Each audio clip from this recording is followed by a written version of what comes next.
ये देखिए, हम अल्टरनेटिंग करंट पढ़ रहे थे।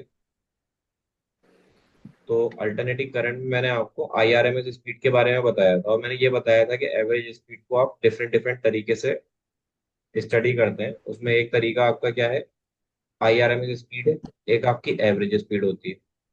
ये आपने मैंने एक हिंट लिया था कि जो एक कंटेनर के अंदर मॉलिक्यूल्स का मोशन होता है, वो तीन तरह का मोशन जनरली हम कंसीडर करते हैं। एक आपका एवरेज मोशन, दूसरा मोस्ट प्रोबेबल, यानी कि ज्यादातर पार्टिकल किस स्पीड से मूव कर रहे हैं, और तीसरे नंबर पर होता है रूट मीन स्क्वायर। तो उसकी भी एक वैल्यू होती है, वो हम गैस गैस स्टेट में पढ़ते हैं केमिस्ट्री के अंदर। कुछ लोग उसको थर्मोडायनेमिक में भी पढ़ाते हैं। तो आपने केमिस्ट्री में 11th क्लास में पढ़ा हो, आइडिया है कुछ उसका थोड़ा बहुत? किसका? आरएमएस, एमपीएस आर और वी एवरेज। नहीं। चलिए कोई बात नहीं। यहाँ जो आपने आरएमएस लिखा है, इसका आइडिया है आपको? अभी तो आपने एवरेज लिखा है ना, आरएमएस नहीं लिखा। नहीं, आरएमएस नहीं लिखा, एवरेज लिखा है बस। हाँ हाँ हाँ। उसकी वैल्यू कितनी आई थी? उसकी वैल्यू, एक सेकंड सर। आई एवरेज की जो वैल्यू आई थी, वो आई थी 0.639 टाइम्स ऑफ आई नोट। यही आई थी। सर मैं एक बार चेक कर रहा हूँ, एक सेकंड। अरे यही आई थी, मुझे याद है। हमने क्या किया था, रूट टू अपॉन पाई किया था शायद। की जगह टू अपॉन पाई कितना आ रहा है? 2/पाई। जी।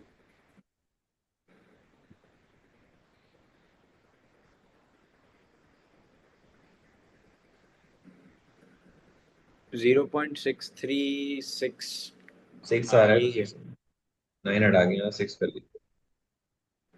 0.636। ठीक है। ये हमारी आई एवरेज करंट आया है।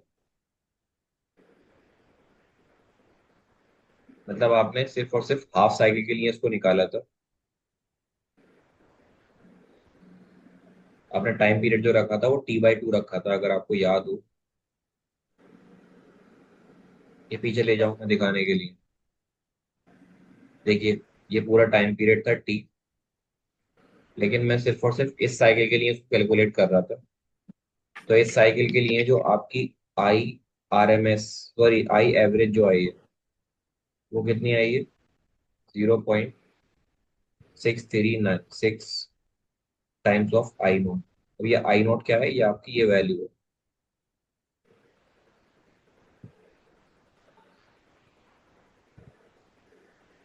ठीक है ना?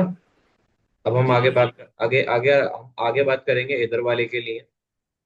तो आपको दिख रहा है ना, ये जो है, ये पूरा है क्या? उसको छोड़िए। आई लिखते कैसे हैं ऑसिलेशन के लिए? I naught I dot sine omega t. Sine omega t, very good. अब अगर आप पूरे के लिए बात करोगे तो टी की वैल्यू कितनी होगी? Capital T. यहां से बात करोगे इस पॉइंट तक के लिए, तो पूरा टाइम पीरियड कितना लेंगे? Capital T. फिर वो कहाँ से? इस पॉइंट से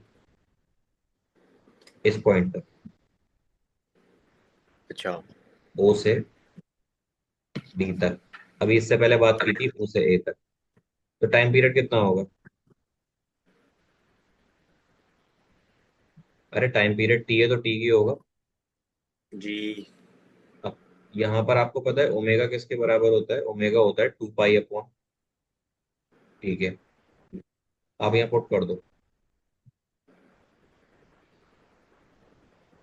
साइन ओमेगा की जगह क्या रखोगे?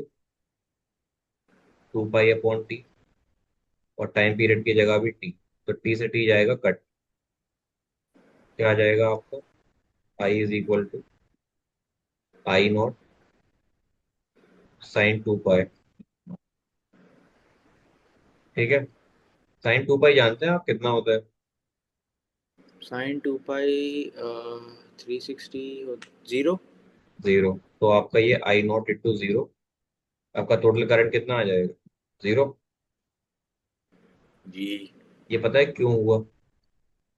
क्योंकि आपका जितना करंट ऊपर गया उतना ही करंट नीचे गया। आप इन दोनों को सम करके वैल्यू निकाल रहे हो, करंट की टोटल करंट कितना आएगा। तो उसके लिए आपने टाइम पीरियड कितना लिया? टी। तो ये जीरो हो जाएगा। इसी तरह अगर आप इस साइकिल के लिए कैलकुलेट करेंगे ना, ये वाले साइकिल के लिए सिर्फ इतना, तो उसके लिए जो आपका आई एवरेज आएगा वो आएगा माइनस का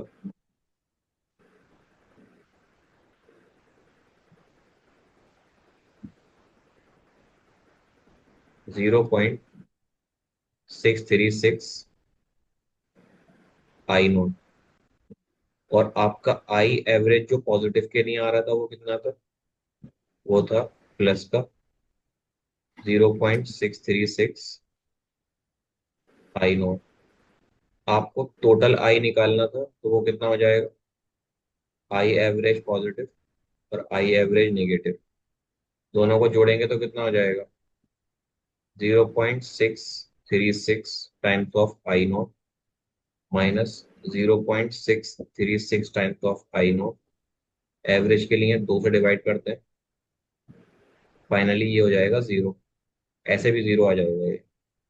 तो बात समझ में आई आपके, या ऐसा लग रहा है कि पता नहीं कहाँ आ गए अच्छी खासी चीजें पढ़ते पढ़ते?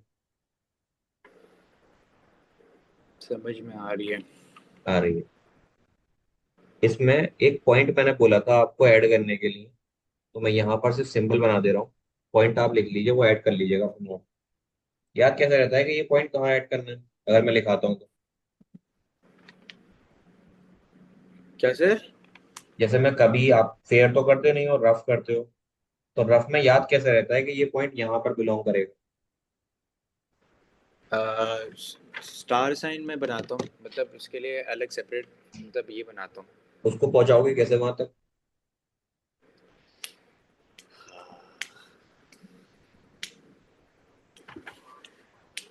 कहीं ऊपर लिख लूंगा। नहीं नहीं, जगह पर ही लिखिएगा, इसलिए मैं क्या करता हूँ आपके नोट्स में ऐड करा देता हूँ। अगर देखो, इस वैल्यू को आप परसेंटेज में कैलकुलेट करोगे तो आपको उसको 100 से मल्टीप्लाई कर देना है। तो जो आपकी एवरेज वैल्यू आती है वो होती है 63.6% of the ultimate value. Ultimate का मतलब आपकी मैक्सिमम वैल्यू कितनी आती है उसकी? Average value 63.6%। देखो ये चीज मैंने अपनी 12th क्लास में स्किप कर दी थी, तो ये चीज मैंने अपने ग्रेजुएशन में जाके पढ़ी थी। और ये इतनी इंपॉर्टेंट है कि जितनी भी चीजें ऑसिलेट करती है ना, उनका अगर आप एवरेज निकालोगे, अगर वो साइन फंक्शन है या कोस फंक्शन है, तो उसका जो एवरेज आएगा ना, वो एवरेज उस टोटल वैल्यू का 63.6% आता है। मतलब अगर आई नॉट 100 दे रखा है आपको, तो अगर एवरेज निकालेंगे आप उस साइकिल के, हाफ साइकिल का, तो वो 100 नहीं आएगा, उन सबका एवरेज 63.36 आएगा। आ रही है बात समझ में? जी। जी। तो वो पॉइंट लिखिएगा, the mean and the average value of AC, the mean. सही है, उसके बाद लिखना है ना, जब आप ऊपर वाले चीज़ों के बाद। आपके पास प्रॉपर ही वो आएंगे फाइल्स, तो आपको समझ में आ जाएगा कौन सी चीज कहाँ लिखनी। The mean and the average value, file तो मैं भेजता हूँ ना हर बार। जी, मतलब सीक्वेंस वाइज ही लिखना है ना। हाँ हाँ, वो सीक्वेंस में आ जाएगी अपने आप। Okay. Value of alternating current during a half cycle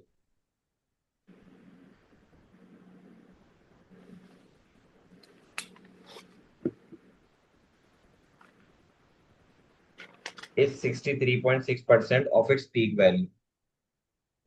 63.6% of its peak value कह लो या मैक्सिमम वैल्यू कह लो, यहाँ पर पीक वैल्यू ही बोलते हैं।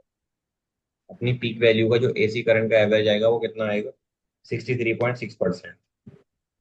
अब मैंने आपको एक कैलकुलेशन और करके ऊपर दिखाई थी, पूरी साइकिल के लिए कितना आ रहा था एवरेज। पूरे साइकिल के लिए 0.636। अरे अरे अरे, ये तो हाफ के लिए आ रहा था, पूरी का मतलब ये आर पूरी टी। साइकिल ये होती है, इसके लिए आ रहा था जीरो, पाई की वैल्यू अच्छा जीरो आ मतलब गई। कैपिटल टी के लिए ना जीरो आ रहा था जी। हाँ हाँ। कंप्लीट साइकिल का मतलब होता है टोटल टाइम पीरियड, कितनी देर में एक साइकिल कंप्लीट हो रही है। तो इसके लिए लिखिएगा the average value of AC,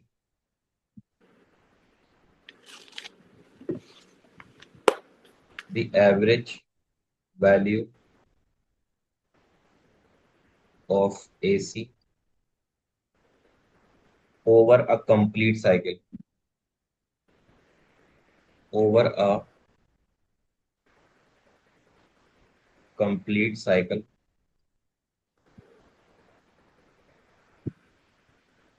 is zero because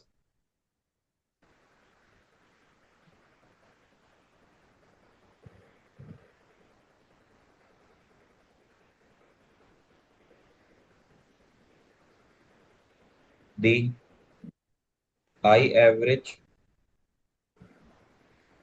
for the next half cycle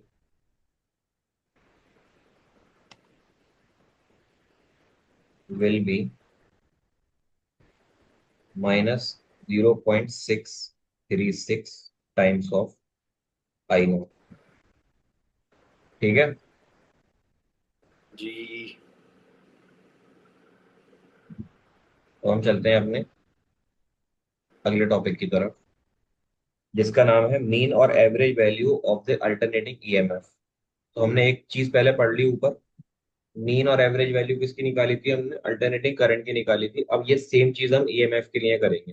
तो मैंने कहा था ना आपको, आपको घबराने की जरूरत नहीं है, एक चीज आप 3 4 बार करोगे तो आपके जहन में आ जाएगा। अब हम क्या निकालने वाले हैं, मीन, या कह लीजिए average value of the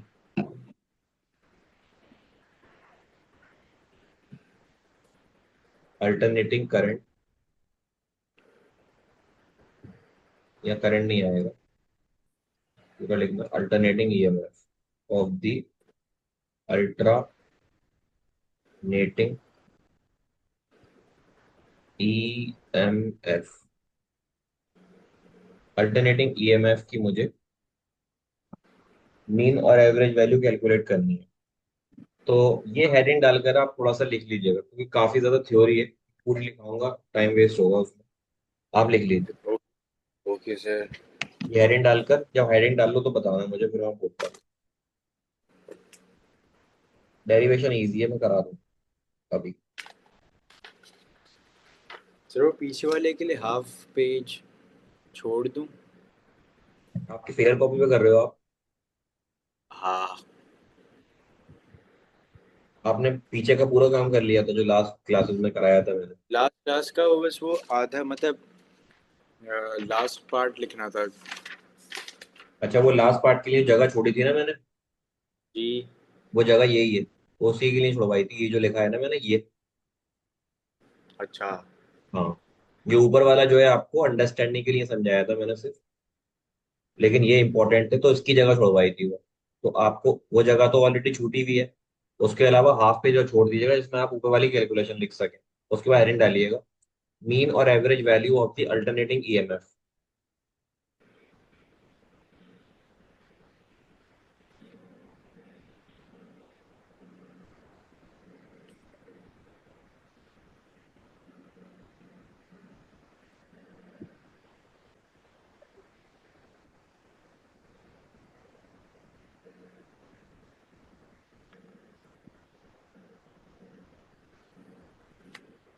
Rehan, Saudi की सिम चलेगी कतर में आपकी? पापा वो पैकेज लेते उसका, रोमिंग का। अच्छा। चल जाती है। एसटीसी ही चलता है। वहां पर एयरटेल चलता है, एयरटेल। सर मेरे ख्याल से नहीं। कौन कौन सी कंपनी है वो? STC, जेन, और और कौन सा था, मोबाइली। यहाँ की नहीं है कोई कंपनी? नहीं। लिख लिया आपने, हेडिंग लिख ली? जी। चलिए इसके बारे में लिखिएगा आप। It is that study EMF. It is that study, study का मतलब ये है, पहले भी लिखाई थी मैंने ये टर्म, स्टडी ईएमएफ। दो तरह की कंडीशन होती है, एक स्टेडी स्टेट कंडीशन, एक unsteady state condition. those values which are changing with the time is called unsteady state. And if the value of any kind of physical quantity is not continuously fluctuating under the influence of time, जैसे कि आप किसी चीज को heat करोगे तो वो एक प्रॉपर हीट डिफरेंस के साथ ही खुद को गर्म करेगी। उसके बीच के एलिमेंट के बीच में ऐसा नहीं होगा कि डिफरेंस वेरी करे, तो वो स्टेडी स्टेट हो जाएगा। जैसे पानी चलाते हैं ना नल के अंदर, जी। तो आप स्पीड अगर बढ़ाओगे भी तो उसकी स्पीड हर एक पॉइंट पर इंक्रीज करेगी। ऐसा नहीं है कि एक जगह इंक्रीज करे, एक जगह बहुत ज्यादा इंक्रीज कर रही है। तो बढ़ने के बाद भी अगर उसके दो पॉइंट के बीच की वेलोसिटी, एक्सेलरेशन, हीट, टेम्परेचर, इन सब चीजों की अगर मैं स्पेसिफिकली बात कर रहा हूँ और वो डिफरेंस चेंज नहीं हो रहा, इसका मतलब क्या है कि वो स्टेडी स्टेट पर है। ठीक है। जी सर। तो इसके बारे में लिखिए आप। It is that steady EMF which when passes through a circuit, which when passes through a circuit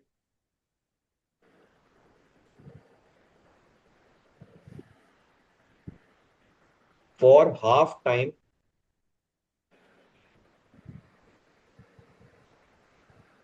for half time of an alternating EMF,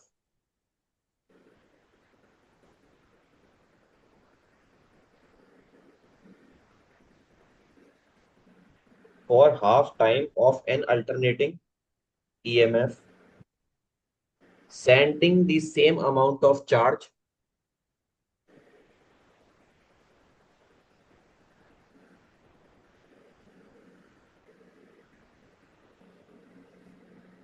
sending the same amount of charge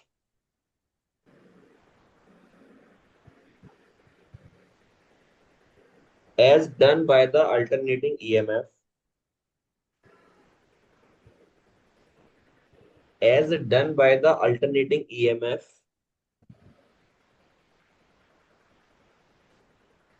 in same time, in same time through the same circuit,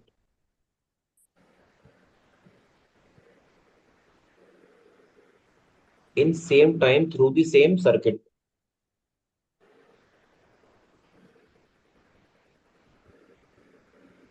next point लिखिएगा। It is denoted by E average, या फिर इसको E M से भी लिखते हैं।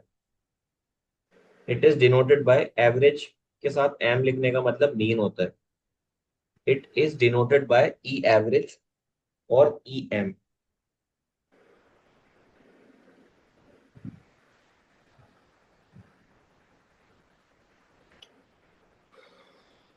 लिखा? जी। ये तो हो गई डेफिनेशन जो आपके समझ में नहीं आई होगी, है ना? हाँ जी। ठीक है, इसको समझने के लिए एक छोटी सी हिंट डालिएगा, relationship between,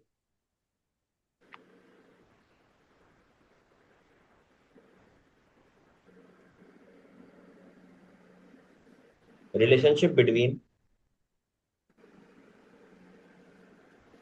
the mean value and the peak value of, the mean value and. And the peak value, P E A K, peak value, mean value and the peak value of the alternating EMF,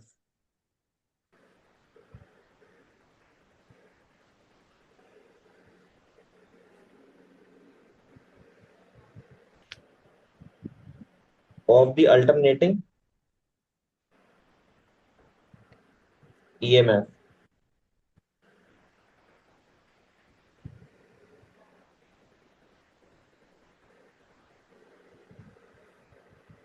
लिखा? जी। ठीक है। देखिए, ऊपर वाला इतना काम का नहीं है। बस यहाँ पर एक रिलेशनशिप होता है जिसकी रिक्वायरमेंट हमें पड़ेगी, वो मैं लिखाता हूँ। सबसे पहले आपने देखा था कि अगर आपको करंट में या साइड से लिखा देता हूँ, ये चीज थोड़ी सी हमारी रफ है, मान लीजिएगा। करंट को कितनी तरीके से लिख सकते हैं आप? आई इज इक्वल्स टू होता है I naught sine sine omega, omega t. And you can also write it as I is equals to I naught cos omega t. Omega t. फिर इनके द्वारा जो प्रोड्यूस होगा ईएमएफ वो भी तो ऑसिलेटरी होगा, वो हो जाएगा E naught sine omega t, और ये हो जाएगा E is equals to E naught cos omega t. लिख सकते हैं ऐसे। जी। तो मैंने एक बार आई को साइन के साथ कर लिया, अब मैं कॉस को उठा लेता हूँ, यानी कि ये वाली वैल्यू उठा लेता हूँ। इसको उठाने से पहले लिखिएगा the instantaneous value of the instantaneous value of the EMF. EMF की इंस्टेंटेनियस वैल्यू कैसे लिखते हैं? वो होता है E is equals to t naught cos omega t. एक मैंने आपको इंटीग्रेशन के लिए बहुत छोटा सा साइड में पॉइंट लिखाया था, अगर आपको याद हो तो वो यहाँ यूज होगा। ये तो आपने लिख लिया कि किस तरीके से आप इंस्टेंटेनियस ईएमएफ निकालेंगे, मतलब अगर आपका टाइम इधर जा रहा है और ई इधर वैरी कर रहा है, तो आपको एक पर्टिकुलर पॉइंट पर ईएमएफ निकालना है, तो कैसे निकालोगे? इस इक्वेशन के थ्रू निकालोगे। ठीक है। जी। अब यहाँ पर आपकी डेफिनेशन के अकॉर्डिंग आपने लिखा है कि जो स्मॉल अमाउंट ऑफ चार्ज इसमें से पास होगा, the small amount of the charge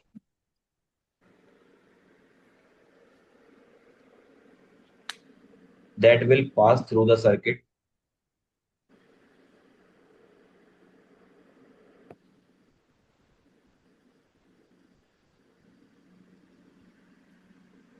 through the circuit in time dt is, तो टाइम dt में कितना होगा? तो आपको पता है ना कि Q इज इक्वल टू होता है I इंटू टी, लेकिन आप छोटा चार्ज ले रहे हैं तो d q is equal to हो जाएगा I इंटू डी टी। इस बात से कोई दिक्कत? नहीं। अगर ओम्स लॉ में लगाता हूँ यहाँ पर, तो V इज इक्वल टू तो होता है आई आर, लेकिन I इज इक्वल टू होता है V अपॉन आर। और इस केस में ईएमएफ को आप दिखाते हैं ई से, तो ये ई अपॉन आर हो जाएगा। तो यहाँ से जो आपकी डी क्यू की वैल्यू है वो आ जाएगी ई अपॉन आर डी टी। अब देखिए, यहाँ पर आपकी ई की जो वैल्यू है वो रख दो, डी क्यू जो है वो बराबर हो जाएगा ई नॉट अपॉन आर, और यहाँ पर है आपके पास कॉस ओमेगा टी, और यहाँ बाहर है डी टी। अब जब दोनों जगह डी टी आ गया और आपने वैल्यू को पुट कर दी, तो आप क्या करेंगे? On integrating both side.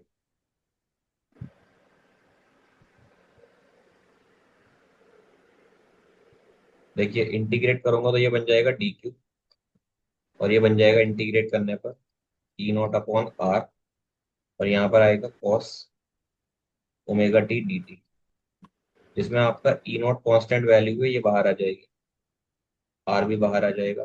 D Q का करूंगा तो ये आ जाएगा क्यू। तो आपको इंटीग्रेट सिर्फ किसका करना है? Cos omega T D T. अगर आपको उसको याद रखा हो तो मुझे बताइए क्या था integration of this value? Sign omega t. Sine omega होता है,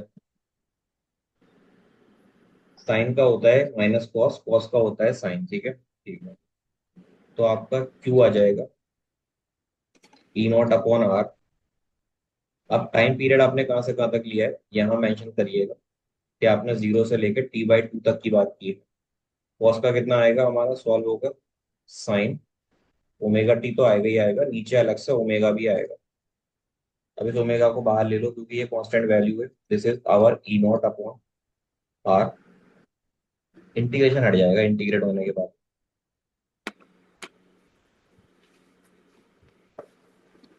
ये मीटिंग अगर ओवर हो जाए तो हम एक और मीटिंग स्टार्ट करेंगे 0 से t/2, ठीक है। तो आपने ओमेगा बाहर ले लिया, अंदर क्या बचा, कर पाएंगे एक और मीटिंग?